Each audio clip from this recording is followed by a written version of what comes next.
Hello दोस्तों, नमस्ते से कलादाब। आप सब लोगों को वापस से स्वागत है मेरे यूट्यूब चैनल आस्क सौरभ में। दोस्तों, आज का ये वीडियो हम लोग बनाने जाने वाले हैं उस टॉपिक के ऊपर जिसके ऊपर यूजुअली अब बच्चों को बहुत सारे डाउट्स रहते हैं और बच्चे जानना चाहते हैं, प्लस एक आम इंसान भी इस टॉपिक के बारे में ढंग से जानना चाहता है आउट ऑफ क्यूरोसिटी।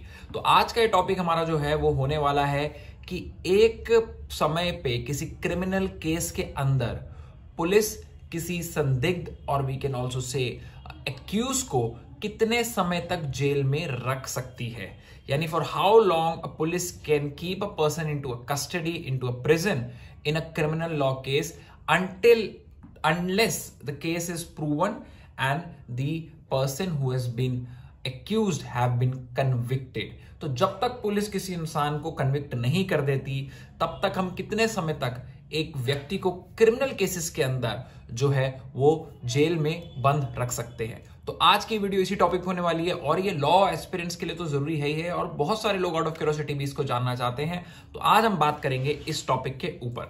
तो सबसे पहले जब भी कोई क्रिमिनल केस होता है उसका पहले first information record police station में दर्ज कराया जाता है, जिसे हम लोग एफआईआर कहते हैं।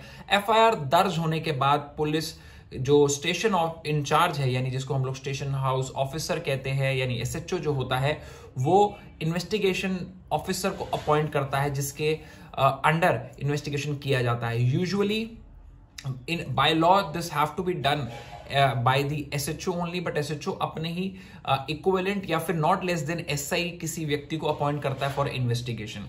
जब वो व्यक्ति इन्वेस्टिगेशन शुरू करता है तो इन्वेस्टिगेशन शुरू होते के साथ ही उसमें कुछ लोगों के नाम आने लगते हैं जो कि एक्यूज होते हैं, विटनेसेस होते हैं या विक्टिम्स होते हैं। तो इन तीनों कैटेगरी के अंदर जो हमारा मेन टॉपिक है वो एक्यूज को लेकर के है, जिसको पुलिस अरेस्ट करती है, क्योंकि विक्टिम और विटनेस जो है वो पुलिस उनको सेफ्टी और सिक्योरिटी देती है, वहीं पे एक्यूज को पुलिस अरेस्ट करती है।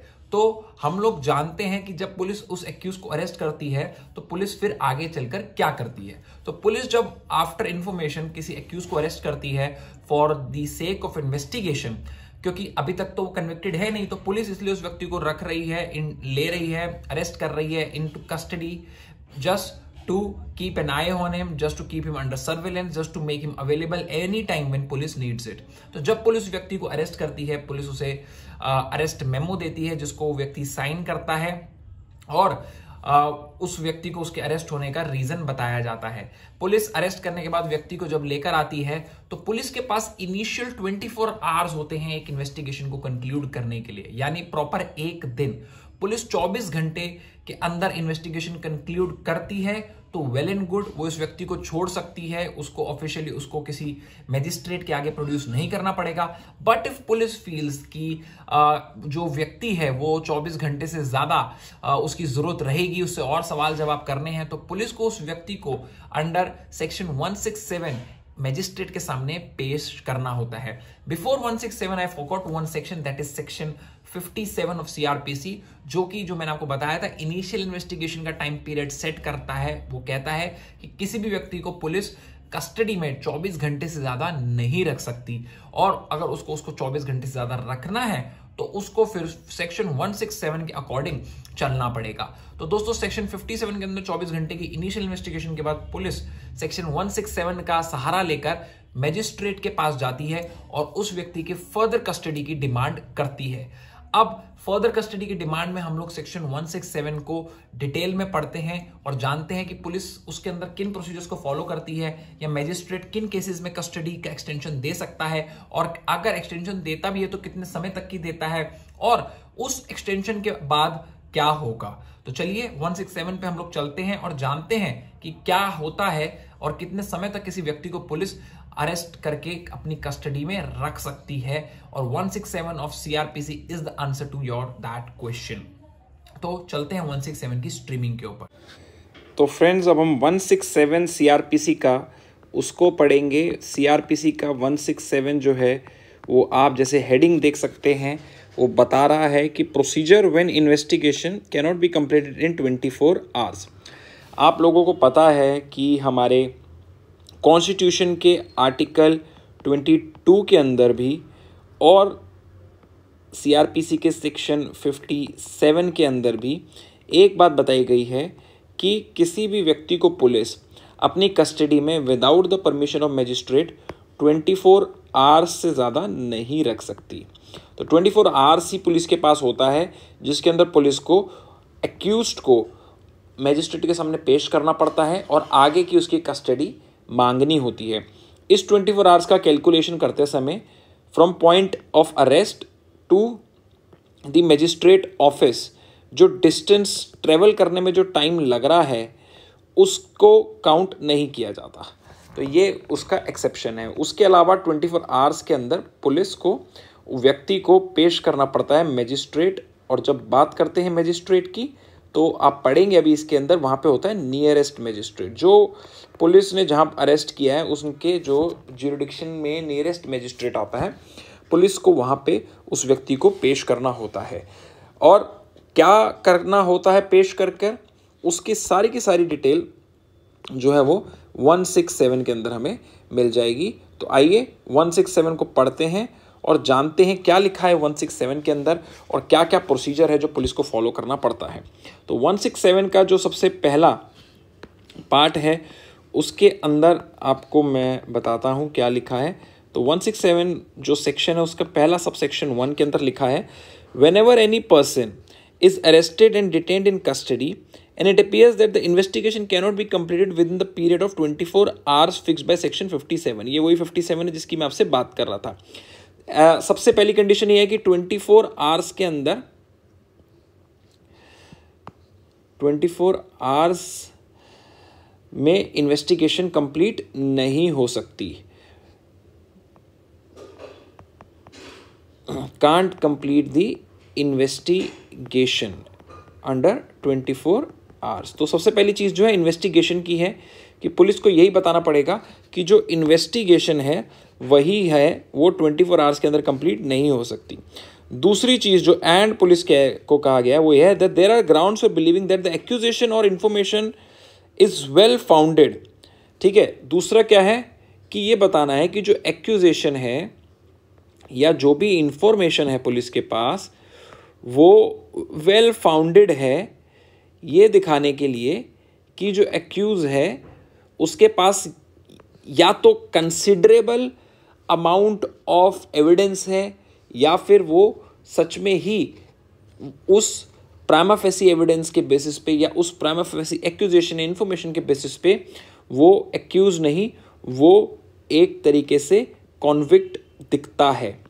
तो ये जो है वो प्राइमा फेसीली दिखना चाहिए। तो जब आपकी ये दोनों कंडीशन फुलफिल हो जाएगी, यानी 24 घंटे आपकी इन्वेस्टिगेशन नहीं हो पाई, 24 घंटे was not enough for investigation, plus जो एक्यूजेशन और इन्फॉर्मेशन आपके पास अवेलेबल है that shows that well founded कि जो व्यक्ति है वो शक के घेरे में आ रहा है। ये जब आपका हो जाए, जब दोनों चीज़ें आपकी लग रही हो, तब the officer in charge of the police station और police officer making the investigation if he is not below the rank of sub inspector, यानी एसआई जो है सब इंस्पेक्टर की रैंक से रैंक का होना चाहिए या फिर रैंक से ऊपर का व्यक्ति होना चाहिए जो ये मैटर को मजिस्ट्रेट के पास ले जाएगा। ठीक है, shall forthwith transmit to the nearest judicial magistrate. क्या बोला था आपको? Nearest judicial magistrate. अब मैं इसको नियरेस्ट क्यों बोला है इसको मैं आपको आगे समझाऊंगा। A copy of the entries in the diary hereinafter prescribed relating to the case and shall the same time forward the accused to such। यानी अगर ये दोनों कंडीशंस फुलफिल हो रही हैं, लग रहा है कि भैया 24 घंटे में इन्वेस्टिगेशन नहीं हो पाई, ठीक है, अभी भी और टाइम चाहिए, उस व्यक्ति की और कस्टडी चाहिए, प्लस जो एक्यूजेशन इन्फॉर्मेशन है वो बिल्कुल पक्की लग रही हैं, उस एक्स व्यक्ति है उसका रोल लग रहा है पूरा का पूरा इंसिडेंट में, तो फिर एसआई की रैंक से ऊपर का व्यक्ति मैजिस्ट्रेट जो है नियरेस्ट उसके पास उस एक्यूज को ले जाएगा, एक्यूज को लेके जाएगा और साथ में क्या लेके जाएगा, जो डायरी में उन लोगों ने एंट्री करी है, केस डायरी जिसे हम कहते हैं, जिसके अंदर सारी डिटेल जो पुलिस वाला जो इन्वेस्टिगेशन करता है वो लिखता है। तो ये जो दो चीज़ें हैं इनको पूरा करने के बाद मैजिस्ट्रेट के पास उस व्यक्ति को लेके जाया जाएगा। अब दूसरे पे जो है सेक्शन पे मैजिस्ट्रेट क्या करता है वो ये बताया गया।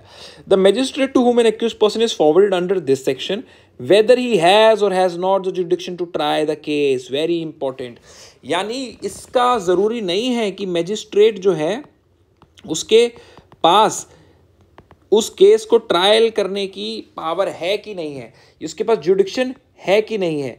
ठीक है, मैजिस्ट्रेट के पास जुडिक्शन है कि नहीं उससे कोई फर्क नहीं पड़ता, क्योंकि नियरेस्ट का वर्ड ही तभी यूज करा गया है कि नियरेस्ट, जो सबसे पास ले जाया जा सकता है लेके जाएगा। कई केसेस देखो, दिल्ली तो बहुत छोटा शहर है, मगर यूपी में अगर हम कहें कि आप बोले जी जुडिक्शन जिस मैजिस्ट्रेट की है वो जो है वो 300 किलोमीटर दूर है, इस एक्स इंसिडेंट वाले प्लेस से जो ए है वो 300 किलोमीटर दूर है, तो पुलिस को तो व्यक्ति को ले जाने में ही वहां तक 7 से 8 घंटा लग जाएगा। ठीक है, प्लस उसको क्या कहते हैं, अपना टाइम इतना नहीं दे सकते। लग रहा है पुलिस को कि भैया ये तो मैटर हमें जल्दी जल्दी इसकी कस्टडी लेनी है या जल्दी जल्दी इस मैटर को हमें ख़त्म करना है, तो क्या होता है कि नियरेस्ट मैजिस्ट्रेट के पास पुलिस उसको ले जाती है, चाहे उसकी जुडिक्शन किस बेसिस पे होती है। देखो जुडिक्शन होती है एक तो एरिया के बेसिस पे, कैसे कि जैसे किसी फलानी जगह पे एक इंसिडेंट हुआ है, यानी एक्स जगह पे इंसिडेंट हुआ है, तो जो उस एरिया के अंदर जिसकी डिवीजन ऑफ सेशन है, यानी जो वहाँ की डिवीजन ऑफ सेशन है, जो वहाँ का जज है, वही उस मैटर को ले सकता है। मगर बंदे को आपने पकड़ा है किसी जेड जगह पे, तो वहाँ पे इस जज का जुडिक्शन है, मगर आप वहाँ नहीं ले जा सकते, आप इसको ले जाएंगे वहीं के किसी मैजिस्ट्रेट के पास, तो मतलब ईजी हो।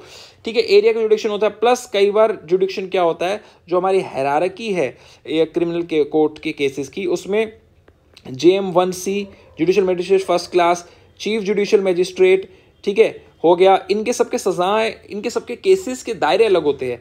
यानी JM1C जो है वो सिर्फ 3 साल तक की सज़ा सुना सकता है, CGM 7 साल तक की सज़ा सुना सकता है। मगर आपने अगर किसी व्यक्ति को पकड़ा मर्डर के लिए और उसकी सज़ा लाइफ इम्प्रिजनमेंट पड़ रही है, तो ना JM1C का जुडिक्शन आ रहा है ना CGM का जुडिक्शन आ रहा है, ये तो सीधा सेशन जज का जुडिक्शन आ रहा है। तो आप क्या करेंगे फिर? आप CGM और JM1C के पास नहीं ले जाएंगे, आप सीधा सेशन जज को उठाएंगे।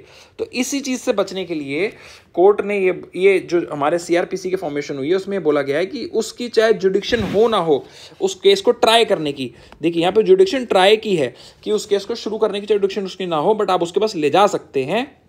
And he authorize the detention of the accused in such custody as magistrate think fit. ठीक है, इसके अंदर फिर जो मैजिस्ट्रेट के पास ले गए, तो he can authorize the detention of the accused in such custody. Such custody से मतलब क्या है कि कौन सी कस्टडी वो देना चाहता है। एग्जाम्पल के तौर पे वो आपको पुलिस कस्टडी देना चाहता है या फिर आपको वो देना चाहता है जुडिशियल कस्टडी। यानी मैजिस्ट्रेट के पास आप ले गए, अब मैजिस्ट्रेट कौन सी कस्टडी देना चाहता है वो भी वो मैजिस्ट्रेट डिसाइड करेगा। पुलिस कस्टडी जुडिशियल कस्टडी में क्या फ़र्क होता है? पुलिस कस्टडी के अंदर जो है व्यक्ति पुलिस की निगरानी में होता है, पुलिस के लॉकअप में रहता है, पुलिस की जेल में, पुलिस के एक तरीके से स्टेशन के लॉकअप में रहता है। और जुडिशियल कस्टडी के अंदर जो है व्यक्ति मैजिस्ट्रेट की निगरानी में रहता है और जेल के अंदर रहता है। सेंट्रल जेल हो गई या फिर आपकी स्टेट जेल हो गई, इनमें से किसी भी जेल के अंदर वो व्यक्ति रहता है। तो ये मैजिस्ट्रेट डिसाइड करता है कि चाहे वो पुलिस कस्टडी दे या वो जुडिशियल कस्टडी दे, तो मैजिस्ट्रेट ये डिसाइड करता है वहाँ पे। ठीक है, और एक चीज़ तो वो डिसाइड करेगा कौन सी कस्टडी, दूसरा वो डिसाइड करेगा फॉर अ टर्म, कितने समय के लिए। तो यहाँ पे लिखा है for a term not exceeding 15 days in the whole. And if, इसको बाद में पढ़ेंगे, पहले इसको मैं लिख लेता हूँ यहाँ पे, तो 15 दिन तक के लिए जो जुडिशियल मैजिस्ट्रेट है बेसिकली, वो व्यक्ति को 15 दिन तक के लिए या तो जुडिशियल कस्टडी में भेज सकता है या फिर व्यक्ति को पुलिस कस्टडी में भेज सकता है 15 दिन के लिए। ठीक है, and if he has no jurisdiction, अगर उस व्यक्ति की जुडिक्शन नहीं है टू ट्राई द केस और कमिट, यानी जो ऊपर हम बात करते हैं जुडिक्शन नहीं है, and he consider that the detention is unnecessary. आप देख रहे हैं कितना जो लॉ है वो पुलिस के फेवर में यहाँ पे रखा गया है कि अगर उसको एक्सटेंशन देनी है अरेस्ट की तो उसकी जुडिक्शन हो या ना उससे कोई फर्क नहीं पड़ता, बट अगर उसे एक्सटेंशन नहीं देनी है अरेस्ट की तो फिर उसकी जुडिक्शन का फर्क पड़ता है। फिर वो जो है वो ये ऑर्डर पास नहीं कर सकता, उसको एक्यूज को फॉरवर्ड करना पड़ेगा उस मैजिस्ट्रेट के पास जिसकी जुडिक्शन है। यानी कितना जो ये लॉ है ये हेवीली आपके डिटेंशन के लिए ही फेवर किया गया है, यानी व्यक्ति को मैजिस्ट्रेट जो है वो पहली नज़र में कस्टडी दे ही दे। और यही केस है कि 99.9% केसेस में आप मैजिस्ट्रेट के पास जब 24 घंटे के अंदर किसी व्यक्ति को लेके जाते हैं तो मैजिस्ट्रेट कस्टडी ऑर्डर करता ही करता है, क्योंकि फिर नहीं तो उसको आगे दूसरे के लिए रेफर करना पड़ेगा। अब इसका ये 15 दिन का जो यहाँ पे लिखा है, इस पूरे के पूरे जो सेकंड आपका क्लॉज है, इस पूरे सेकंड क्लॉज का यहाँ पे दे दिया है प्रोवाइडेड दैट, यानी प्रोविजो कंडीशन, एक तरीके का कंडीशन यहाँ पे दिया है। अब कंडीशन जो है वो यहाँ पे 3 पार्ट्स में आपका अवेलेबल है। पहला पार्ट क्या कह रहा है? पहला पार्ट कह रहा है मैजिस्ट्रेट में authorize detention of the accused person otherwise than in custody of the police, यानी पुलिस कस्टडी को छोड़कर, एक्सेप्ट पुलिस कस्टडी के को छोड़कर मैजिस्ट्रेट क्या कर सकता है? Magistrate can order beyond the period of 15 days, यानी सिर्फ पुलिस कस्टडी ही को छोड़ के दूसरी कस्टडी कौन सी बच गई? जुडिशियल कस्टडी बच गई। यानी पुलिस कस्टडी जो है वो सिर्फ और सिर्फ 15 दिन की रहेगी।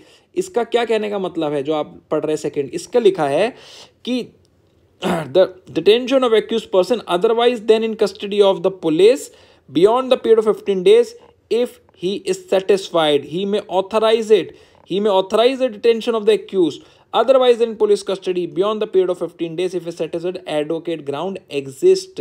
वो कह रहे हैं कि पुलिस कस्टडी को छोड़कर किसी और कस्टडी में अगर 15 दिन से ज्यादा करना है, तो इंक्रीज करना है, तो मैजिस्ट्रेट वो भी ऑथराइज कर सकता है।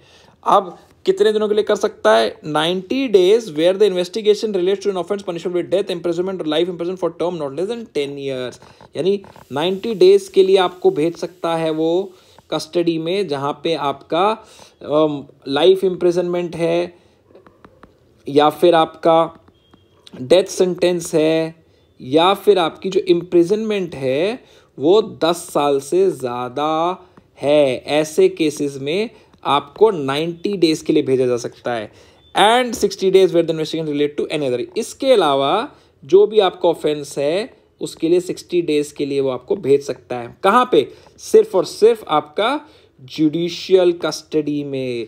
पुलिस कस्टडी जो है वो सिर्फ और सिर्फ आपको 15 दिन के लिए ही मिल सकती है, यानी पुलिस अपने लॉकअप में किसी व्यक्ति को सिर्फ और सिर्फ 15 दिन के लिए रख सकती है। उसके बाद अगर 90 दिन या 60 दिन का एक्सटेंशन मिलेगा तो वो मिलेगा आपका जुडिशियल कस्टडी का। तो ये इसमें ये लिखा है ए के अंदर। And then there comes this and said on the expiry of the said period of 90 days or 60 days as the case may be accused person shall be, यहाँ पे देखो shall लिख दिया है। shall का मतलब क्या है? बिल्कुल released on bail if is prepared and does furnish bail, यानी अगर व्यक्ति बेल के लिए अप्लाई करेगा 90 दिन बाद या फिर 60 दिन बाद तो उसको डिफॉल्ट बेल मिल जाएगी। यही है डिफॉल्ट बेल जो आपके 167 के अंदर दी गई है। यानी पुलिस 60 दिन और 90 दिन से ज़्यादा किसी व्यक्ति को हिरासत में नहीं रख सकती। अगर वो रखेगी तो फिर उसका डिफॉल्ट बेल के लिए वो व्यक्ति अप्लाई कर सकता है after the expiration of 90 days and 60 days. And every person release on bail under this subsection shall be deemed to be so release under the provision of chapter 33 of the purpose of that chapter. ठीक है, तो अब पहला वाला जो provision था उसके अंदर क्या था? ऊपर के 15 दिन को एक्सटेंशन इन लोगों ने इस प्रोविजन के अंदर कर दी। अब बी क्या कह रहा है? बी कह रहा है no magistrate shall authorize detention of accused person in custody of the police under this section unless the accused person is produced before him in person. यानी जो बी है वो कह रहा है कि जो व्यक्ति है उसको इन पर्सन में हाजिर होना पड़ेगा। जो एक्यूज है उसको आपको इन पर्सन में लाना है, उसको फिजिकली हाजिर करना है जज साहब के सामने, मैजिस्ट्रेट साहब के सामने for the first time and subsequent every time. First time और उसके बाद हर टाइम पे till the accused remains in the custody of the police.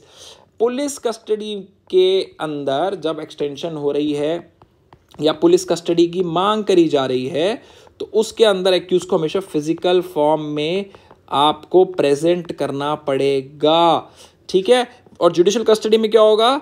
But the magistrate may extend the further detention in judicial custody on the production of the accused either in person, either आ गया यहाँ पे, तो यहाँ पे compulsory नहीं है, और through the medium of electronic video. तो पुलिस कस्टडी के जो अंदर है you have to physically present the person, and when it comes to judicial custody you can either present him physically या फिर you can bring him video conferencing के through, ठीक है, वीडियो के थ्रू भी आप उसे ला सकते हैं। तो ये इसका बी का है फिजिकल फॉर्म का, ठीक है। No magistrate of second class not specially empowered in this behalf by the high court shall authorize detention in this custody in the custody of the police.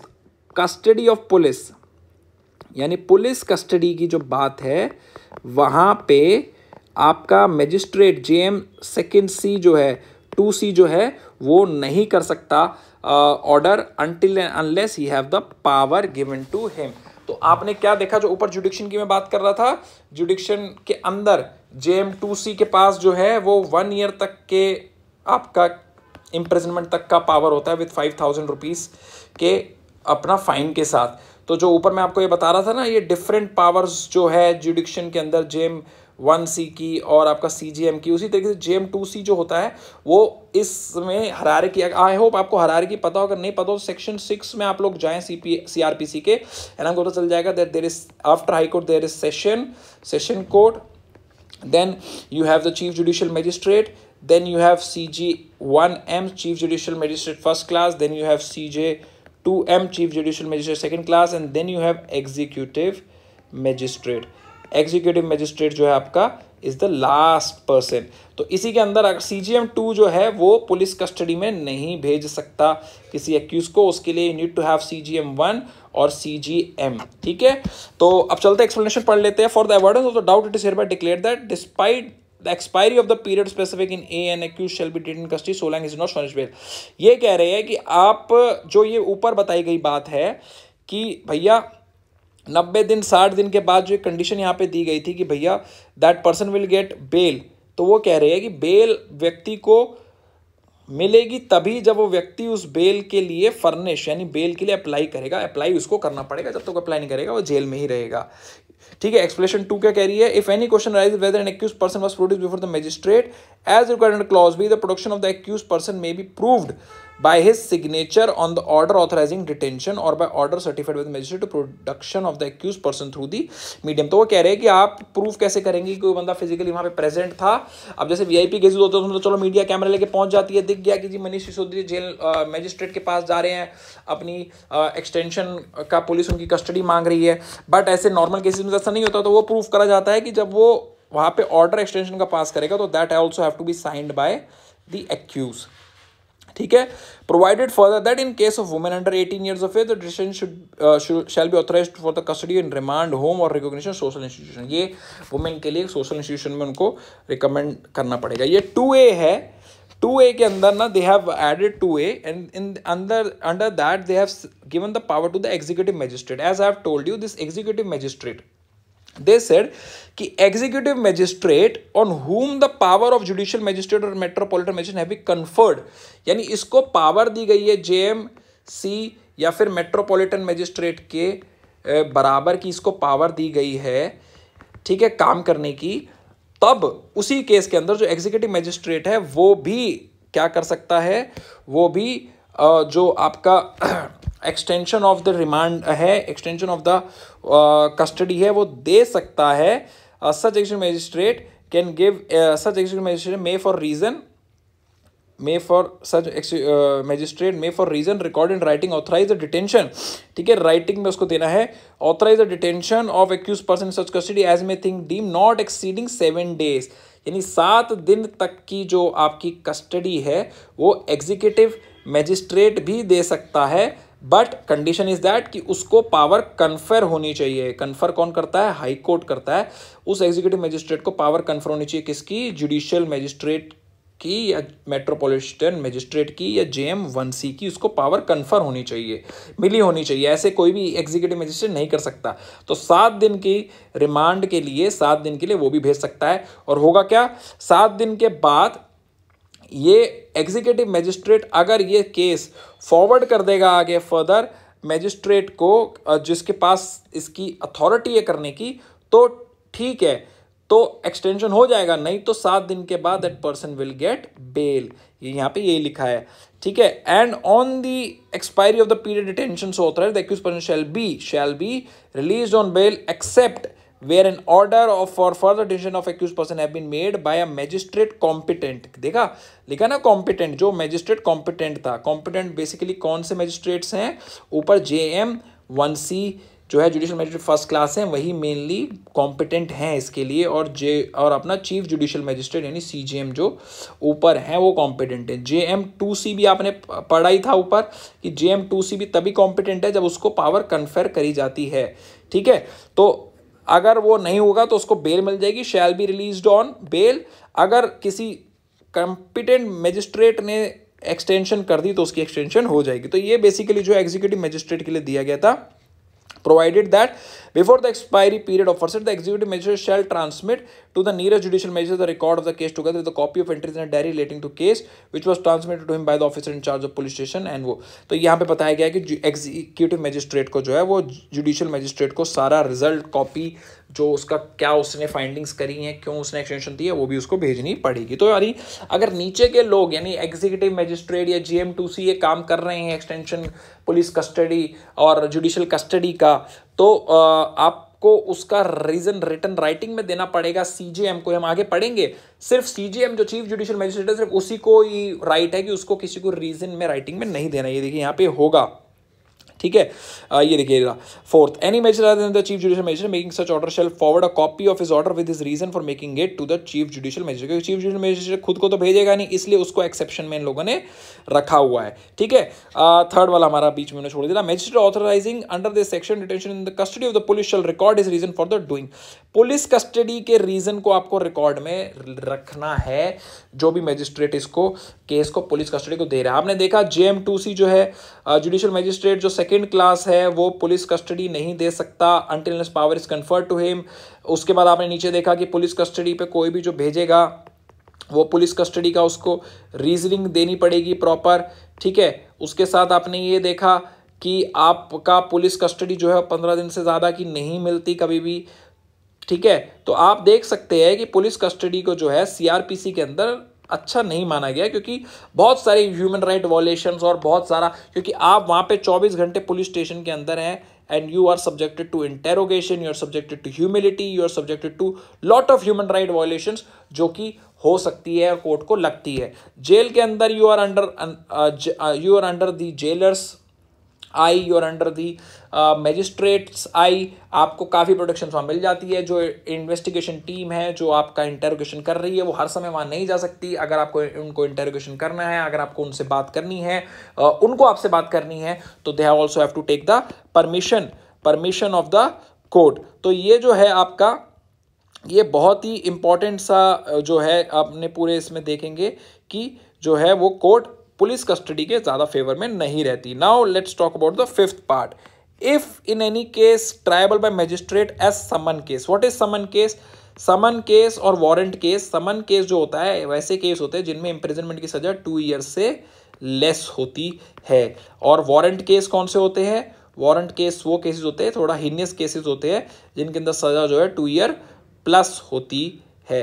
तो ये कह रहे हैं कि जो समन केस के केसेस हैं वहां पे अगर investigation is not conclude with in a period of 6 months, यानी 6 महीने के अंदर अगर आपकी इन्वेस्टिगेशन कंक्लूड नहीं हुई, 6 मंथ्स मींस 180 डेज, अगर 180 डेज के अंदर आपकी इन्वेस्टिगेशन कंक्लूड नहीं हुई तो भैया आपकी इन्वेस्टिगेशन रोकने के ऑर्डर्स भी मजिस्ट्रेट दे सकता है। मजिस्ट्रेट शैल मेक, पूरा शैल बोला गया है, मजिस्ट्रेट को पावर दी गई है, the addition shall make order stopping further investigation into the offence unless the officer making the investigation satisfy the magistrate that for special reason जो है in interest of justice continuation of the investigation beyond period of 6 months is necessary।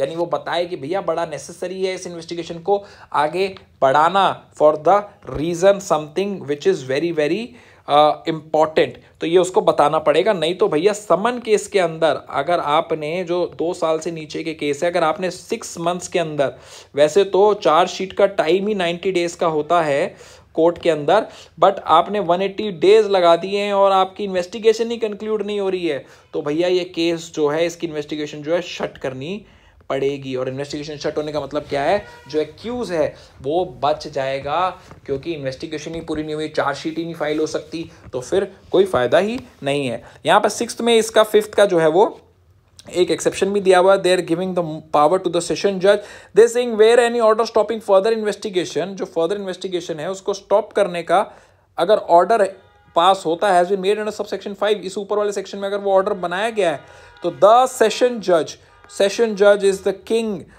when you talk about criminal cases. So the session judge may, if he is satisfied on application made to him otherwise that further investigation into the offence ought to be made, he can vacate the order made under section 5. यानी section 5 के अंदर जो order वो पास करा है अपना magistrate ने, उसको वो नल कर सकता है, और नल करके जो है वो डायरेक्ट कर सकता है further investigation to be made in the offence subject to the such direction regard to the bail and other matters as he may specify.